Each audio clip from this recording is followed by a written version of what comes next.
Hey guys, welcome back to Technical Table Tennis. I'm Brian. And I'm Jen, and today we're going to show you the first shot that you should ever learn in table tennis. It's the backhand drive. Backhand? The forehand drive. So first of all, the positioning and the stance. On the forehand drive, you need to stand on the forehand side of the table. And as for the positioning, it needs to be as usual. So feet shoulder width apart or more. Your right leg behind your left leg if you're right-handed. Lower your center of gravity by bending your knees. And make sure you stand on your tiptoes so you can move. Alright, so now that Brian's got you into position on the table, let's talk about how to move the body and how to position the arm and the paddle. Alright, so with most table tennis strokes, what you're going to do is a light weight transfer from your right to your left side. It's like 10% of your weight move this direction, and then you shift that 10% back over to the center. Your arm is going to shift with that weight. Keep your arm up and a slight bend in your arm. Keep your paddle above table height. Okay? So now watch. Shift back, nice loose arm. Turn the body, shift the weight forward, and snap the elbow just a little bit. Just like that.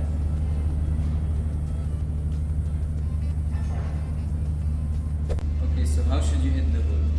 As the ball bounces on your table, you need to be prepared by turning your arm and waist back. And when it reaches the highest point of the bounce, drive into the ball and snap the elbow at the end. So where should the ball hit your racket? It should be on the middle or a little bit above. And you should hit the ball on the top right side of the ball. While we're doing the forehand drive, guys, I want you to keep a couple key points in mind so you can do this more consistently. One of the common mistakes for the forehand drive you'll see people do is too much action in their arm. They're moving it down and up and all around. Keep your arm above the table and keep a solid structure within your core and your shoulder here. You don't want it moving around like this. You want to keep it stable.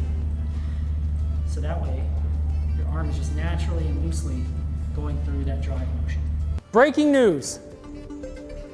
Technical Table Tennis has just dropped an online school community for table tennis players just like you. The first 40 members will be grandfathered in at a $5 a month price point, and they'll keep that price for the lifetime of their membership. Be sure to click the link below to join the community and be one of the first 40 members. Another tip is to ensure that you're also keeping stability in your wrist. Okay? When I say stability, that means keeping it static, which means don't move your wrist. The forehand drive is a stability and consistency stroke. It's not a loop, so you don't need to be putting massive amounts of topspin. There's enough topspin already coming from that snapping of the elbow as you drive through the ball. And the final tip, and it's actually also a common mistake, is making sure that you're not reaching as you're doing this drive. You should really be using the drive as a way to focus on positioning your whole body to hit quality strokes. So you don't want to do this, you don't want to tuck your arm in too tight. I usually say about a fist between your elbow and your body is a good distance. And then as the ball moves to different parts of the table, you just have to move and drive through it.